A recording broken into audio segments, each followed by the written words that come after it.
हाय दोस्तों, मेरा नाम है अजीत कुमार और आप लोग देख रहे हैं मेरा यूट्यूब चैनल अज्जू टेक। तो दोस्तों हम लोग क्या पढ़ रहे थे? फिजिक्स में हम लोग पढ़ रहे थे मानव नेत्र तथा रंग बिरंगा संसार। उसमें हमने ढेर सारे पॉइंट देख लिए थे।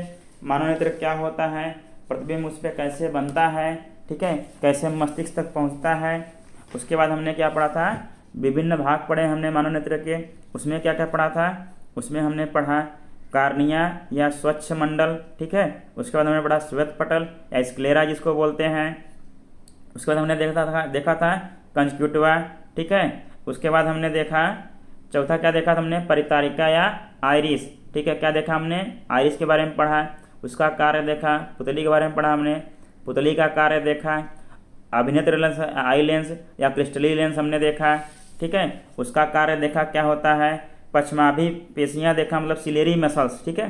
पश्चमाभि पेशियाँ तो जल्दी याद नहीं होगी, सिलेरी मसल्स याद करिएगा आप लोग। सिलेरी मसल्स देखा। बाकी हमको अभी देखना रह गया है मानव नेत्र के भाग में क्या क्या रह गया दोस्तों। अभी हम लोग पढ़ेंगे काचाभ द्रव जिसको बोलते हैं विट्रियस ह्यूमर। उसके बाद पढ़ेंगे फिर से रेटिना, ठीक है। और फिर पढ़ेंगे दृक् तंत्रिका या बोलिए तो ऑप्टिक नर्व। इसके सब कार्य क्या होते हैं, ये सब बारी बारी से देखेंगे, ठीक है दोस्तों। यदि वीडियो आप लोगों को अच्छा लगेगा प्लीज़ लाइक कीजिएगा, सब्सक्राइब कीजिएगा, अपने दोस्तों में जरूर शेयर कीजिएगा, ठीक है। अगर ऐसे ही आप लोग वीडियो लाइक करते रहेंगे, सब्सक्राइब करते रहेंगे, अपने दोस्तों में शेयर करते रहेंगे तो हमारा भी क्या रहेगा, हौसला बुलंद रहेगा। वीडियो बनाते रहेंगे आप लोगों के लिए और आप लोगों के लिए हेल्प करते रहेंगे, आप लोगों को हेल्पफुल बनता रहेगा, हेल्पफुल रहेगा हमेशा के लिए, ठीक है। ठीक है दोस्तों, चलिए हम लोग टाइम वेस्ट नहीं करेंगे, सीधा सीधा क्या करते हैं अपने टॉपिक की ओर आते हैं।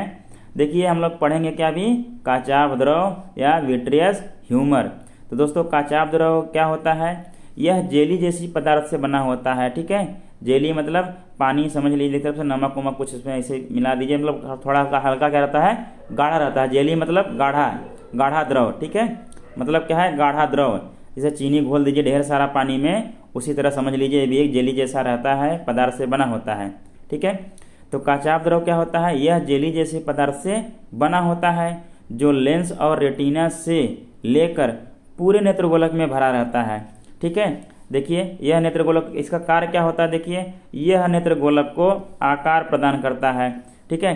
अब देखिए ये जो पूरा ब्लू वाला पार्ट है ना, इतना पूरा ये सब पूरा इतना देखिए लेंस से कि इधर कुछ नहीं, यहीं से लेके यहाँ से लेके इसे ऐसे देखिए, इसके अंदर वाला जितना मैं खींच रहा हूँ, इसके अंदर वाला जितना भी भाग है वो क्या है, जो ब्लू आपको दिख रहा, नीला नीला दिख रहा है, काचाभ द्रव है, ठीक है दोस्तों। काचाभ द्रव ही क्या करता है, नेत्र गोलक को या नेत्र को आकार देता है, ठीक है। जो गोलाकार अपना नेत्र होता है किसकी वजह से होता है, काचाभ द्रव की वजह से होता है। अगर काचाभ द्रव निकल जाए, किसी वजह से फूट जाए तो क्या होती है, आँख अपनी चिपक जाती है, ठीक है। आँख अंदर घुस जाती है। क्यों घुसती है, जब किसी को चोट लगती है, किसी एक पहले आँख सही रहता है लेकिन चोट लगने से फिर क्या होता है, ये क्या होता है, आँख पिचक जाती है, अंधा हो जाता है मान लीजिए कोई, ठीक है। अब क्या होता है, तो क्या होता है, ये काचाभ द्रव निकल जाता है उसके आँख से, ठीक है। काचाभ द्रव बाहर निकल जाता है, ठीक है। तो आँख क्या हो जाती है, चपटी हो जाती है, तो उसका आँख काम करना बंद कर देता है, ठीक है। क्योंकि ये लेंस आके ऐसे पूरा ये भी इधर आ जाएगा, चिपक जाएगा, ये लेंस इधर से आके चिपक जाएगा, यहीं सब क्या हो जाएंगे, इकट्ठा हो जाएंगे, चपटे हो जाते हैं। मतलब काचाभ द्रव का आँख में सबसे इम्पोर्टेंट रोल है, क्योंकि ये आँख को क्या कर रहा है, आकार प्रदान कर रहा है, ठीक है। मतलब काचाभ द्रव इम्पोर्टेंट है, ठीक है दोस्तों। इतना समझ में आ गया। चलिए अब नेक्स्ट टॉपिक देखेंगे हम लोग, रेटिना। आइए दोस्तों देखते हैं रेटिना के बारे में। रेटिना आँख का इम्पोर्टेंट भाग है, ठीक है। ये नहीं रहेगा तब पर भी नहीं देख पाएंगे, ठीक है, आँख से। तो देखिए इसको, रेटिना को हिंदी में क्या बोलते हैं, दृष्टिपटल। रेटिना क्या है इंग्लिश में, ठीक है। इससे क्या कहते हैं, रेटिना को दृष्टिपटल भी कहते हैं। और यह नेत्रगोलक का पश्च भाग होता है, ठीक है। ये नेत्रगोलक में क्या होता है, एकदम पीछे स्थित होता है, जो किसका कार्य करता है, पर्दे का कार्य करता है, ठीक है। रेटिना में आपको याद रखना है, इसे दृष्टिपटल भी कहते हैं।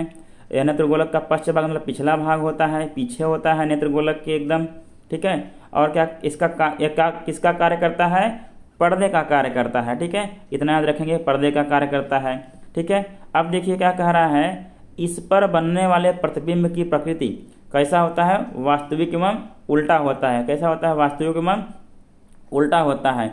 और देखिए क्या कह रहा है, इसका एक गुण और है, इसकी कोशिकाएं प्रकाश सुग्राही मतलब प्रकाश सेंसिटिव होती हैं, लाइट सेंसिटिव होती हैं, ठीक है। इसकी कोशिकाएं प्रकाश सुग्राही होती हैं जो इस पर बनने वाले प्रतिबिंब का अध्ययन करती हैं, ठीक है। वो क्या करती हैं, जो इस पर प्रतिबिंब बनता है रेटिना पर, इसकी जो कोशिकाएं होती हैं उनका क्या करता है, अध्ययन करते हैं लोग प्रतिबिंब का, कि कैसा प्रतिबिंब बन रहा है, किस प्रकार का कौन सा वस्तु है, ठीक है, कैसा है, 3D है कि 2D है, ठीक है दोस्तों। इतना हो गया, अध्ययन करती हैं। तथा ये क्या करती हैं, जो प्रकाश होता है ना, प्रकाश को विद्युत सिग्नल में कन्वर्ट करती हैं, बदलती हैं। जो प्रकाश होता है इसको विद्युत सिग्नल में कन्वर्ट कर देती हैं। लोग सोचिए कितना अच्छी कोशिकाएं हैं, कितना काम की कोशिकाएं हैं कि ये लोग प्रकाश को विद्युत सिग्नल में कन्वर्ट कर दे रहे हैं सीधा सीधा। हम लोग कैसे विद्युत में कन्वर्ट करते हैं, प्रकाश को क्या करेंगे, सोलर पैनल में ला लेंगे, फिर उसमें बैटरी लगाएंगे, इन्वर्टर लगाएंगे, तब जाके विद्युत में कन्वर्ट करेंगे। लेकिन ये क्या कर रहा है, सीधा प्रकाश को देख रहा है, प्रकाश को सीधा सीधा विद्युत सिग्नल में कन्वर्ट कर दे रहा है, ठीक है।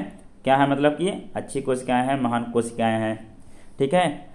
आप लोग भी कहिएगा कि हमारे भी अंदर हैं जो प्रकाश को विद्युत सिग्नल में कन्वर्ट कर देता है, ठीक है। ऐसे भी वस्तु हमारे अंदर मौजूद हैं, ऐसी भी चीज़ हैं, ऐसी वस्तु, ऐसी कोशिकाएं मौजूद हैं जो प्रकाश को विद्युत सिग्नल में कन्वर्ट कर देती हैं।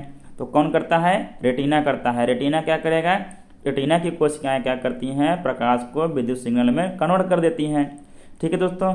आइए इमेज देखते हैं, बढ़िया समझते हैं। आइए दोस्तों देखते हैं रेटिना कहाँ, देखिए दोस्तों यहाँ पे है, एकदम छोटा सा होता है, ठीक है। ये क्या किसका काम करता है, पर्दे का काम करता है। किसका काम करता है, पर्दे का, ठीक है। रेटिना को दृष्टिपटल भी बोलते हैं, हमने बताया था। ये प्रकाश सुग्राही क्या होता है, प्रकाश सुग्राही होता है रेटिना अपना। ये क्या होता है, जो इसके ऊपर प्रतिबिंब बनता है रेटिना पर, इसकी कोशिकाएं क्या करती हैं, उसका अध्ययन भी करती हैं। तथा क्या होता है, अब क्या कहा, और क्या कहा था हमने, ये जो प्रकाश होता है ना, जो प्रकाश होता है उसको विद्युत सिग्नल में कन्वर्ट कर देती हैं। किस में करती हैं, विद्युत सिग्नल में, ठीक है दोस्तों। इतना था दृष्टिपटल या रेटिना का कार्य। देखिए नेत्रगोलक के पिछले भाग में स्थित है, यही हमने कहा था, ठीक है। चलिए अब लास्ट देखते हैं दृक् तंत्रिका या ऑप्टिक नर्व, ठीक है। तो आइए दोस्तों देखते हैं हम लोग दृक् तंत्रिका या ऑप्टिक नर्व, ठीक है दोस्तों। देखिए क्या होता है दृक् तंत्रिका। यह तंत्रिका नेत्रगोलक के पश्च भाग से निकलकर, मतलब नेत्रगोलक के पिछली भाग से निकलकर कहाँ जाते मिलता है, मस्तिष्क के एक सिरे से जुड़ता है।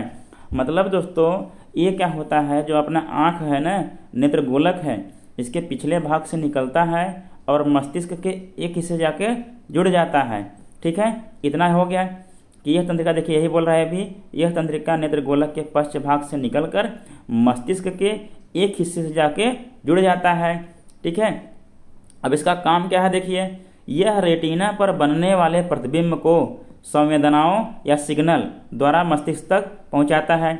देखिए दोस्तों रेटिना क्या कर रहा था, प्रकाश को विद्युत सिग्नल में कन्वर्ट कर रहा था। यही विद्युत सिग्नल क्या करता है, ये मस्तिष्क तक पहुंचा देता है, ठीक है। मतलब क्या काम करता है, दृक् तंत्रिका एक ब्रोकर का काम करता है। किसका काम करता है, ब्रोकर का काम करता है। मतलब जो रेटिना ने काम किया कि प्रकाश को विद्युत सिग्नल में कन्वर्ट किया, ये उसी विद्युत सिग्नल को मस्तिष्क तक पहुंचा देता है, ब्रेन तक हमारे पहुंचा देता है, ठीक है। इसका काम बस इतना है कि जो सिग्नल इसको मिला कहाँ से, रेटिना से, वो सिग्नल कहाँ पहुंचा देगा, मस्तिष्क तक पहुंचा देगा।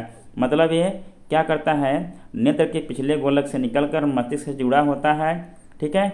और यह रेटिना पर बनने वाले प्रतिबिंब को संवेदनाओं या सिग्नल द्वारा मस्तिष्क तक पहुंचाता है, ठीक है दोस्तों। इतना समझ में आ गया।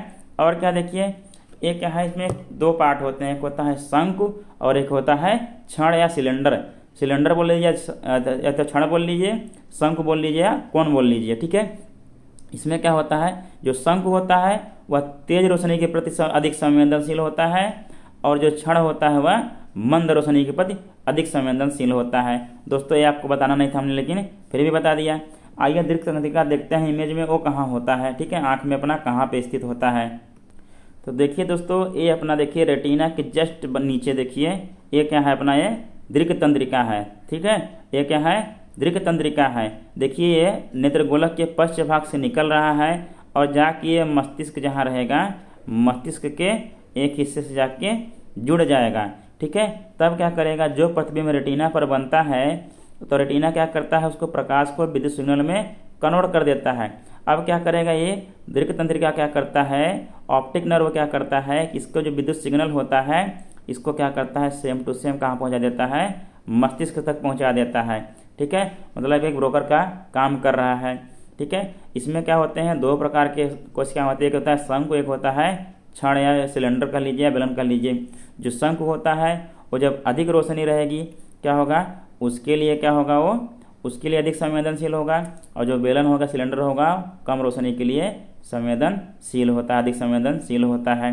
ठीक है, दीर्घ तंत्रिका को कोई काम पूछेगा तो बस आप लोग बोल देंगे आँख से सिग्नल को या तो क्या कहाँ पहुँचाता है, वो मस्तिष्क तक पहुँचाता है, बस इतना ही इसका काम है। ठीक है दोस्तों, इतना जान गए। आइए देखते हैं नेक्स्ट टॉपिक अब।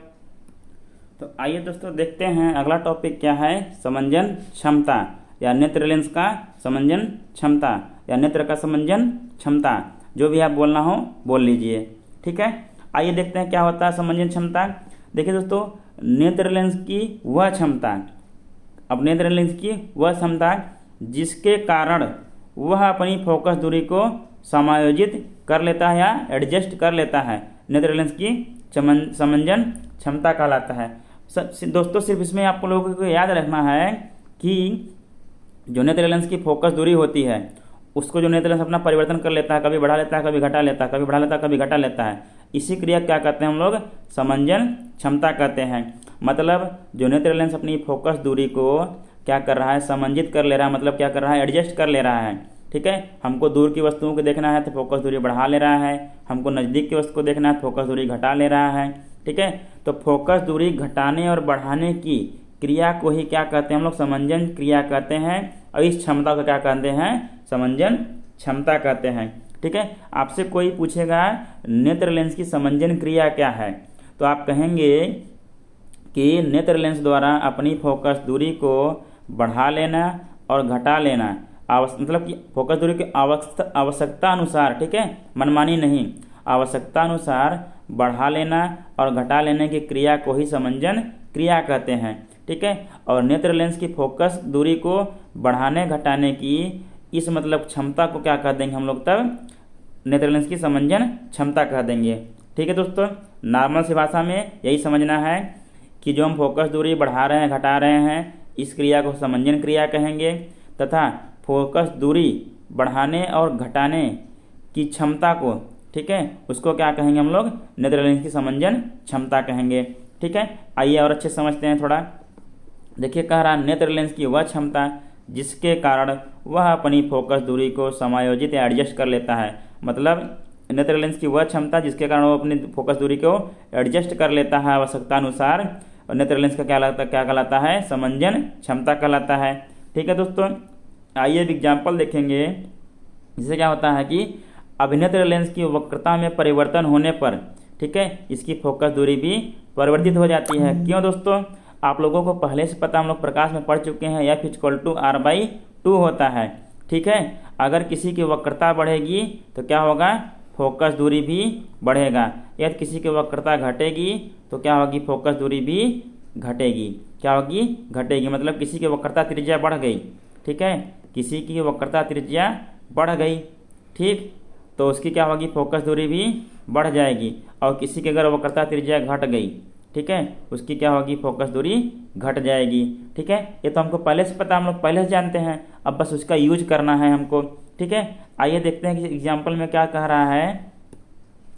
देखिए, जब सिलेरी पेशियाँ या पछमाभी पेशियाँ आप कह लीजिए, जब सिलेरी पेशियाँ फैलती हैं तो नेत्र लेंस पतला हो जाता है। हमने कल ही आपको बता दिया है, जब सिलेरी पेशियाँ फैलती हैं तो नेत्र लेंस क्या होता है, पतला हो जाता है, जिससे लेंस की फोकस दूरी बढ़ जाती है। क्या होती है, बढ़ जाती है, मतलब इसकी वक्रता त्रिज्या बढ़ गई थी। ठीक है, पतला होने पर जब लेंस क्या होगा, लेंस जब पतला होगा तो वक्रता त्रिज्या बढ़ जाएगी अपने आप। ठीक है, तो वही कह रहा है, जब सिलेरी पेशियाँ फैलती हैं तो नेत्र लेंस क्या होता है, पतला हो जाता है, जिससे लेंस की फोकस दूरी बढ़ जाती है। तब हम लोग क्या कर पाते हैं, जो दूर की वस्तु होती है उसको हम लोग देख पाते हैं। मतलब जब सिलेरी पेशियाँ शिथिल होंगी और नेत्र लेंस जब पतला होगा, उसकी दूरी जब बढ़े, फोकस दूरी जब बढ़ेगी, तब हम लोग दूर की वस्तुओं को देख पाएंगे। बस हमको सही से याद कर रखना है। ठीक है, अपने लैंग्वेज में याद करना है कि भैया जब क्या होगी, सिलेरी पेशियां जब फैलेंगी तो क्या होगा ना, नेत्र लेंस क्या होगा, पतला हो जाएगा। जब पतला हो जाएगा उससे क्या होगा, जब लेंस क्या होता है, पतला होता है ना भैया, तो क्या हो जाता है कि उसकी फोकस दूरी बढ़ जाती है। जब फोकस दूरी बढ़ जाएगी तो क्या होता है कि हम लोग दूर की वस्तुओं को देख पाते हैं। ठीक है, ऐसे आप लोगों को याद रखना रहेगा। इसी प्रकार देखिए दूसरा वाला, जब सिलेरी पेशियां सिकुड़ती हैं, ठीक है, सिलेरी पेशियां क्या हो गई, सिकुड़ गई, तो नेत्र लेंस को क्या करती हैं लोग, मोटा हो जाता कर देती हैं, मतलब उसको सिकोड़ देती हैं, नेत्र लेंस को भी सिकोड़ देती हैं। जिससे क्या होगा ना, जब वो चपटा हो जाएगा, नेत्र लेंस मोटा हो जाएगा, उसकी क्या होगी दोस्तों, फोकस दूरी घट जाएगी। क्या होगी, फोकस दूरी घट जाएगी। तो इससे क्या होता है ना, हम लोग नज़दीक की वस्तुओं को स्पष्ट देख पाते हैं, अच्छे से देख पाते हैं। मतलब दोस्तों जब सिलेरी पेशियां सिकुड़ेंगी और नेत्र लेंस मोटा होगा, उसकी फोकस दूरी कम होगी, तो हम लोग निकट की वस्तु को देख पाएंगे। जब सिलेरी पेशियां फैलेंगी या शिथिल होंगी तो नेत्र लेंस क्या होगा, पतला हो जाएगा, उसकी लेंस फोकस दूरी बढ़ जाएगी और हम दूर की वस्तुओं को देख पाएंगे। ठीक है, यह याद रखना है कि अगर आप लोगों को दोस्तों नज़दीक वस्तु को देखना है, नेत्र लेंस को मोटा होना है, मतलब सिकुड़ेगी सिलेरी पेशियां, ठीक है, फोकस दूरी कम होनी है। अगर दूर की वस्तुओं को देखना है, फोकस दूरी अधिक होनी है, मतलब सिलेरी पेशियां क्या होंगी, फैलेंगी और नेत्र लेंस क्या होगा, पतला होगा। ठीक है, अब देखिए दोस्तों, अब एक बात और आती है कि जो अपनी सिलेरी पेशियां हैं और जो नेत्र लेंस है, एक क्या होगा, अधिकतम क्या होगा, मैक्सिमम फैल सकता है और मिनिमम सिकुड़ सकता है, मतलब उसकी एक सीमा होगी, फैलने और सिकुड़ने की क्या होगी, एक सीमा होगी। ठीक है, उसी को हम लोग चलिए आगे देखते हैं। मतलब आप देखते हैं कभी आप एकदम पास में अपने किसी पेज को इसी पास में रख लीजिए एकदम, तो क्या होता है, दिखता ही नहीं है कुछ, अगर कुछ दिखेगा धुला धुला दिखेगा और आपके आंख में क्या होने लगेगा, दर्द होने लगेगा। ठीक है, एकदम मतलब एकदम पास में भी नहीं पढ़ सकते हम लोग, पास की वस्तुओं को एकदम नहीं देख सकते हैं पास में रख के। वही हम लोग पढ़ेंगे कि कितनी दूरी तक, मतलब कि मिनिमम कितना दूरी होगा तो हम लोग पढ़ पाएंगे, वस्तु को देख पाएंगे अच्छी तरह से, स्पष्ट तरीके से, जिससे हमारे आंख में दर्द न हो, कोई परेशानी न हो। और अधिकतम दूरी कितनी दूरी पर होगा तो हम लोग वस्तु को अच्छे से देख पाएंगे, स्पष्ट देख पाएंगे, जिससे हमारी आंख में दर्द न हो, कोई परेशानी न हो। ठीक है, आइए दोस्तों देखते हैं, अब आगे बढ़ते हैं। आइए दोस्तों देखते हैं नेक्स्ट टॉपिक, स्पष्ट दृष्टि की न्यूनतम दूरी। दोस्तों स्पष्ट दृष्टि की न्यूनतम दूरी किसको कहते हैं, वह न्यूनतम दूरी, मतलब यह वह न्यूनतम दूरी है जिस पर रखी किसी वस्तु को स्पष्ट रूप से देख सकते हैं। ठीक है, उसको क्या कहेंगे, स्पष्ट दृष्टि की न्यूनतम दूरी कहलाती है। ठीक है, वयस्क के लिए निकट बिंदु की आंख से दूरी कितना होती है, लगभग 25 सेंटीमीटर हो गया। मतलब समझिए, जैसे मान लीजिए ये आपका आंख है, ठीक है, क्या है आपका, ये आंख है। अब आंख से जो आपकी न्यूनतम दूरी होनी चाहिए किसी वस्तु की, कितनी होनी चाहिए, मान लीजिए वहाँ पे वस्तु रखी हुई है, और कितनी दूरी होनी चाहिए दोस्तों, मिनिमम कितना होना चाहिए, 25 सेंटीमीटर होना चाहिए। यही का कहलाता है स्पष्ट दृष्टि की न्यूनतम दूरी। वह दूरी कितनी होती है, आपसे कोई पूछेगा, आप बोलेंगे वयस्क के लिए क्या होती है, 25 सेंटीमीटर होती है। मतलब अपनी आंख से 25 सेंटीमीटर दूरी पर किसी वस्तु को आप रख कर देखते हैं तो आप उसको स्पष्ट रूप से देख पाएंगे। अगर आप पढ़ना चाहते हैं किताब को, अपनी आंख से 25 सेंटीमीटर की दूरी पर रख के एकदम स्पष्ट रूप से पढ़ सकते हैं। अगर उसके नज़दीक लाएंगे, धीरे धीरे क्या होगा, आपकी आंख में तनाव बढ़ेगा। ठीक है, और क्या होगा, धीरे धीरे धुंधलापन आपको नजर आएगा। ठीक है दोस्तों, इतना समझ में आ गया। मतलब वह न्यूनतम दूरी जहाँ तक हम अपने आँख के नज़दीक लाकर किसी वस्तु को देख सकते हैं या किसी बुक को पढ़ सकते हैं जिससे हमारी आँख में कोई प्रॉब्लम न हो, वह न्यूनतम दूरी क्या कहलाती है, स्पष्ट दृष्टि की न्यूनतम दूरी कहलाती है। अब आपसे पूछ ले कोई कि यह दूरी कितना होती है, आप बोलेंगे आँख से 25 सेंटीमीटर दूरी तक। ठीक है, न्यूनतम क्या कर सकते हैं, आँख से 25 सेंटीमीटर दूरी पर, उससे आप आगे बढ़ा सकते हैं इधर। ठीक है, पीछे नहीं ला सकते हैं, मतलब और नज़दीक नहीं ला सकते हैं, आँख की तरफ और नहीं ला सकते हैं। अगर लाएंगे आपको प्रॉब्लम होगी, आपकी आँख खराब होगी। ठीक है, आपका सर दर्द करेगा, वो आप समझेंगे। ठीक है, वो हम नहीं समझेंगे। आइए, हमने देख लिया स्पष्ट दृष्टि की न्यूनतम दूरी देख लिया। अब देखते हैं स्पष्ट दृष्टि की अधिकतम दूरी। तो आइए दोस्तों देखते हैं, हम लोग देखते हैं क्या, स्पष्ट दृष्टि की अधिकतम दूरी। ठीक है, वह दूरतम बिंदु, ठीक है, वह दूरतम बिंदु जहाँ तक नेत्र किसी वस्तु को स्पष्ट रूप से देख सकता है। ठीक है, वह दूरतम मतलब जहाँ तक कोई दूर से दूर वस्तु रखी हो और आपका नेत्र उसको देख सकता है, उसको क्या कहते हैं दोस्तों, स्पष्ट दृष्टि की अधिकतम दूरी कहते हैं। ठीक है, अब देखिए दोस्तों, वयस्क के लिए, जवान के लिए कितना होता है, या कितना दूरी होती है, अनंत होता है। वयस्क के लिए यह दूरी अनंत पर होता है। मतलब आपसे कोई पूछे स्पष्ट दृष्टि की न्यूनतम दूरी का प्रसार कितना है, आप बोलेंगे 25 सेंटीमीटर से लेके कहाँ तक है, इनफाइनाइट तक है। मतलब एक मनुष्य की जो नॉर्मल आँख होती है वो न्यूनतम 25 सेंटीमीटर से लेके अधिकतम इनफाइनाइट तक रखी वस्तुओं को स्पष्ट रूप से देख सकता है। आपसे कोई पूछे मानव नेत्र का क्या है, स्पष्ट दृष्टि की प्रसार क्या है, ठीक है, कोई पूछे आपसे प्रसार क्या है, मतलब कहाँ से कहाँ तक देख सकता है, आप लोग दोस्तों बताइएगा 25 सेंटीमीटर से, न्यूनतम 25 सेंटीमीटर से लेके अधिकतम इनफाइनाइट मतलब अनंत तक देख सकता है। ठीक है, ये हो जाएगा मानव नेत्र का सामान्य दृष्टि का प्रसार हो जाएगा। ठीक है दोस्तों, समझ में आ गया। एक क्वेश्चन आपसे पूछेगा, क्या पूछा जाता है, मानव नेत्र की न्यूनतम स्पष्ट दृष्टि की न्यूनतम दूरी कितनी होती है। दूसरा क्वेश्चन बनेगा, मानव नेत्र की स्पष्ट दृष्टि की अधिकतम दूरी कितनी होती है। ठीक है, तीसरा क्वेश्चन बनेगा, मानव नेत्र की स्पष्ट दृष्टि की क्या होता है, प्रसार कितना होता है, कहाँ से कहाँ तक होता है, तब बनेगा 25 सेंटीमीटर से इन्फाइनाइट तक। तीनों क्वेश्चन का जवाब इसी में छिपा हुआ है। ठीक है, पहले का 25 सेंटीमीटर, दूसरे का इन्फाइनाइट, तीसरे का 25 से लेके इन्फाइनाइट तक। ठीक है दोस्तों, इतना समझ में आ गया। तो दोस्तों आज के लिए इतना ही रखते हैं, बाकी नेक्स्ट लेक्चर में हम लोग क्या पढ़ेंगे, दृष्टि दोष तथा उनका संशोधन पढ़ेंगे। ठीक है दोस्तों, दृष्टि दोष क्या होता है, दो प्रकार के होंगे, एक होगा निकट दृष्टि दोष, एक क्या होगा दूर दृष्टि दोष। ठीक है दोस्तों, निकट दृष्टि दोष में क्या होता है दोस्तों, उसमें हमको निकट की वस्तुएं दिखाई देती हैं लेकिन दूर की नहीं दिखाई देती हैं। वही क्या होता है दूर दृष्टि, इसमें क्या होता है, दूर की वस्तुएं दिखाई देती हैं लेकिन निकट की वस्तुएं नहीं दिखाई देती हैं। ठीक है, हम लोग क्या करेंगे, उसको आगे पढ़ेंगे और उसका निवारण भी पढ़ेंगे। और एक दोस्त और पढ़ेंगे, जरा दूरदृष्टिता मतलब जरा दृष्टि दोष पढ़ेंगे।